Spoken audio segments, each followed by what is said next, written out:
നീ ഇത് വായിക്കാൻ സമ്മതിക്കുമോ? അണ്ണാ ഞാനോടൊന്ന് വായിക്കട്ടുള്ള കൊണ്ടുപോയി വിവരം പോയി.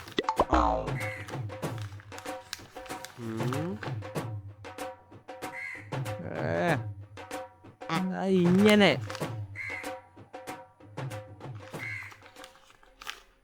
സുരേഷ് ഗോപി രാജിവെച്ചു. അണ്ണാ എന്താടാ സുരേഷ് ഗോപി രാജിവെച്ചെന്നു? നീ ആ വാർത്ത നല്ല രീതിയിൽ വായിച്ചേ?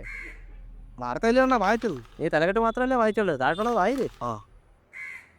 തൃശൂർ എം പിയും കേന്ദ്രമന്ത്രിയുമായ Suresh Gopi Kattayikkonam residential association president സ്ഥാനം രാജിവെച്ചു.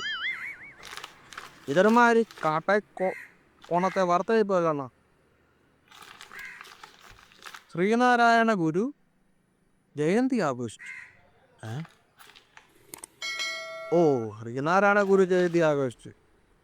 വർക്കല ശിവഗിരി ആശ്രമത്തിൽ ഒരാഴ്ച നീണ്ടു നിൽക്കുന്ന ശ്രീനാരായണ ഗുരു ജയന്തി ആഘോഷത്തിന് ഉപമുഖ്യമന്ത്രി തുടക്കം കുറിച്ചു.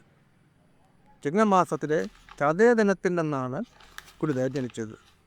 കന്യഞ്ചിനാണ് സമാധി. അണ്ണാ ഈ ഗുരുദേവനൊക്കെ വലിയ സംഭവം അല്ലേ അണ്ണാ? പിന്നെ അദ്ദേഹമൊക്കെ ഈ കാലഘട്ടത്തിൽ തന്നെ ജീവിക്കണതടാ.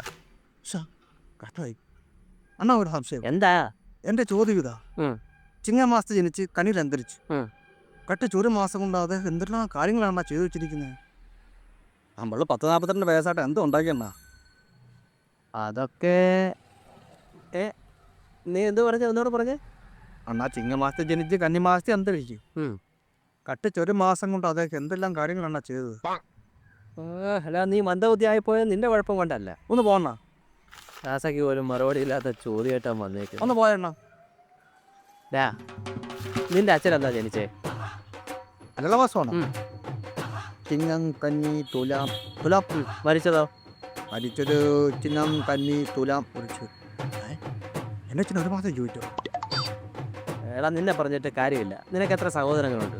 എനിക്കൊരു അനിയനുണ്ട്, അനിയത്തിയുണ്ട്. അതോ ഈ 3 പേരെ ഒരു മാസം കൊണ്ടാണ് നിന്റെ അച്ഛൻ സൃഷ്ടിച്ചത്? അല്ല മനസ്സിലായി. ഗുരുദേവന് 72ാമത്തെ വയസ്സിലാണ് സമാധിയായത്. എൻ്റെ അച്ഛൻ 78ാമത്തെ വയസ്സിലാണ് മരിച്ചത്. ഗുരുദേവനൊക്കെ സമൂഹത്തിന് വേണ്ടി എന്തെങ്കിലുമൊക്കെ ചെയ്ത് സമാധിയായി. നിന്നെയൊക്കെ ഈ ഭൂമിക്ക് ഭാരമാവാൻ വേണ്ടി മാത്രം സൃഷ്ടിച്ചു.